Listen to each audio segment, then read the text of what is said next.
Hello and welcome to another episode of Cookies with Coder Bunnies. Today we have with us someone who is surrounded by stories, millions of books, and knowledge. She has gained national recognition for her advocacy work. Named as 2017 Librarian of the Year by Library Journal, Jill Bourne is San Jose City's librarian. She leads all the public libraries in San Jose with over 500 staff in over 24 locations. It is my pleasure to interview a game changer in this space. And as we all know, libraries are the starting place for any career you want to pursue in life. It is the place to gain information, knowledge, and make connections with other people in the community. So Jill, basically you're a leader in one of the greatest library systems in the U.S. So how did you start on your journey to become one of those? Yeah, it's a good question because I grew up like a lot of people, probably not even knowing that librarianship was a field that I could pursue. Mm-hmm. I liked libraries, but I wasn't really, I was a big reader, but I didn't spend all my time in libraries or anything like that. But I did go to school for a long time and tried to figure out what I wanted to be. Mm-hmm. And I worked many jobs as I put myself through college and graduate school.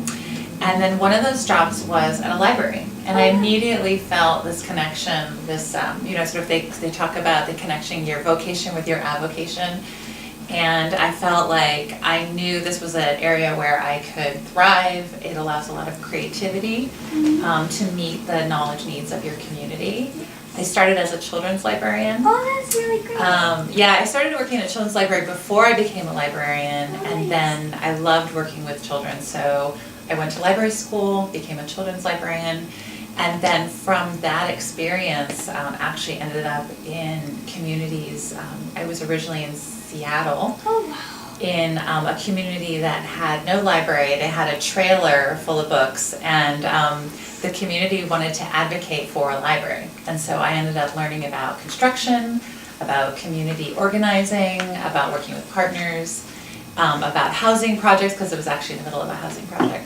And from that experience, went on into library management at larger and larger roles. And first in Seattle, then I moved to San Francisco, where I was the deputy director of the library there for 7 years, and then came to San Jose 5 years ago as the library director. That's super great. It's so like you start very basic and then it emerges, and that's really cool. Your story was very inspirational. Well, I think it's interesting because I always say children's librarians make good managers, but I think it has to do with harnessing creativity and being really open to serving whatever the need is that comes through your door. And what I love is I really only wanted to be a children's librarian. I love doing story time. Yes. I love working with communities. But I had great mentors who convinced me that by taking on larger roles, you could actually have a greater impact and actually make the service in libraries easier for the great staff who want to serve those communities as well. And that's been true for me. So I'm sure you have many stories to share, but is there anyone that you think maybe that stood out in particular? In terms of accomplishments, yeah, for sure. instance, yeah.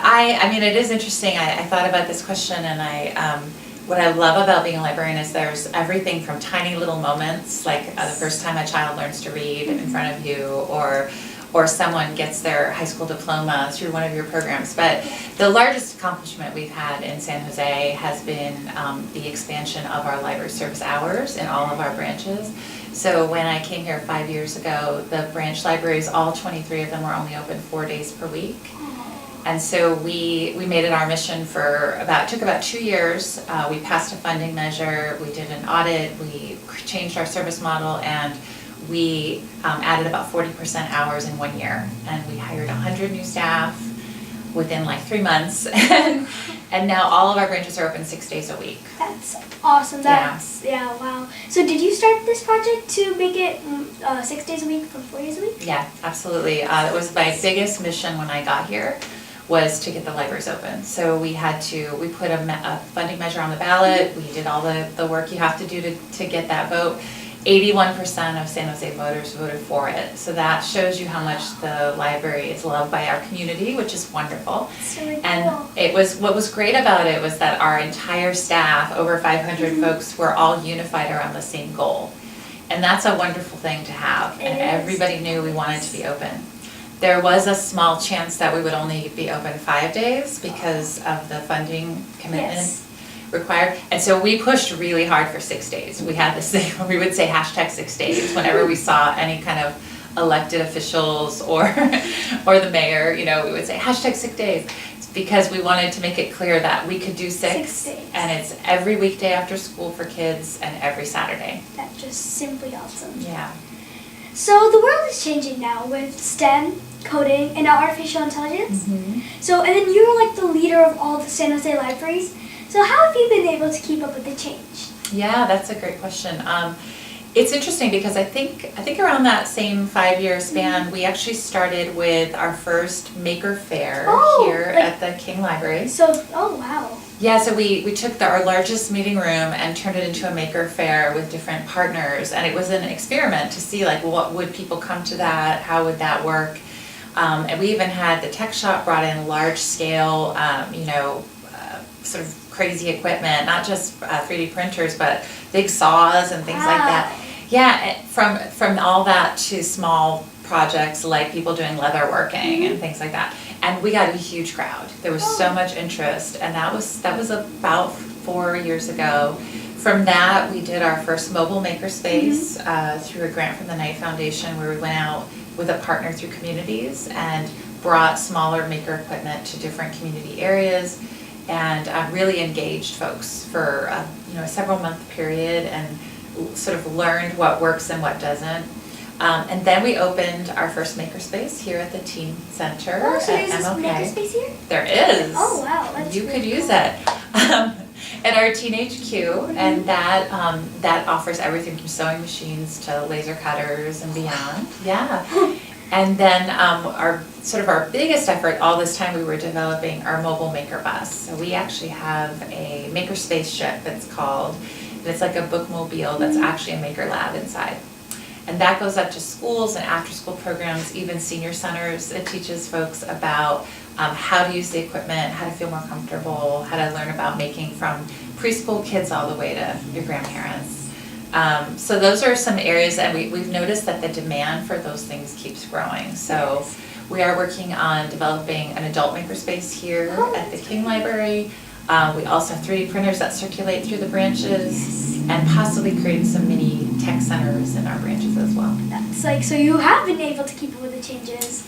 Yeah, I think that figuring out how to unify that digital literacy skill with what are sort of the future-looking applied skills that are needed in the marketplace is really our goal, to help our communities make sure they have access. So that it's not just folks who can afford to take a class somewhere. We want to make sure that everybody has the same level of access. That is super awesome. I mean, Yeah. you're doing work for the community and like the work that people can actually get impacted from. Yeah, That's really that's cool. the goal. So you're definitely fearless. You've literally changed the whole San Jose library, all the branches. So what does it actually take to be fearless? That's a great question. We were talking about this. I think it takes, it certainly takes confidence, but I think that's easy to say. I think rooting your vision and goals in areas that you definitely know well and you care about. I think, that's what I tell people when they're nervous about speaking in public. I always say, talk about what you know and what you care about. It makes it a lot easier. Yeah, because if you don't believe in what you're saying, then there's no way it's gonna come out naturally. Right, and I think that as long as you're rooting what your vision is in what you know and what you care about, it makes it a lot easier to be fearless. I also think that I'm very lucky and maybe smart to pick a profession that is about helping others. Yes. So I find that when I am talking about something that I think will help others, even my own staff, I feel very fearless and confident about that.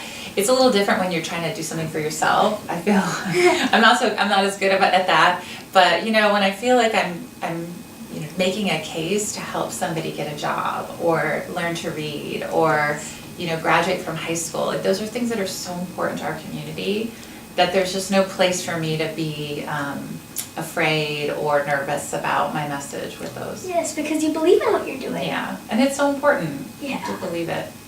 So you're a person of, like, you're an inspiration. There's so much kids like me can learn from you. So is there like any one piece of advice you would want to give to kids like me or my generation? That's a good question. I have 2 kids like you. Oh, nice. And I always tell them to find what you love to do. Find what you love. Yeah, find the thing that really inspires you, and then it doesn't feel like work. Yeah, and it just comes from the inside. Yeah. You want to do it, so you're doing it, and it's your passion. And trust yourself. I Yeah. think that too. Trust that you know what to do. I think a lot of kids, and maybe it's a product. I think education is changing, but I know where I grew up in education, a lot of times you worry a lot about having the right answer. Yes. And one of the things that libraries will help you with is realize there are millions of right answers. You can look up the right answer. Sometimes the real right answer is something that you create yourself. Yes, And exactly. you notice that we're lucky to be in Silicon Valley where people are innovative, and what that means is that sometimes we're creating a new answer. We can't Exactly. assume the old solutions are the new solutions. Yeah, answers, they always change because you can create new ones. Right. So So- you guys need to trust yourselves. Yeah. What makes you happy? My kids, I actually do love my job, but my kids make me happy. I have a son who's a junior in high school, Oh, so wow. he's looking at colleges right now, and he's a very avid soccer player. And I have a little stepdaughter who's just started kindergarten, Oh, so yeah, they take up a lot of my time. But I also love chocolate. yeah, me too. I was trying to think about I love reading. I love a good book, a good movie. Yeah, definitely. Going swimming. Yeah. So I know you love chocolate, but if you had to choose from cookies, cake, or chocolate, which one would you choose? Can I choose cookies with chocolate in them? So chocolate chip cookies. Yes. What do you think we have here today? Yay! I was hoping. That's I love chocolate awesome. chip cookies too. I Those are love the best. Did you make them? No, these are not homemade, but they're delicious. I've eaten them before. Awesome. All right, well, thank you. There's so much kids like me can learn from you. I bet we already learned so much. It's been great talking to you. Thank you. It was really great to finally meet you. I'm a big fan. I am too.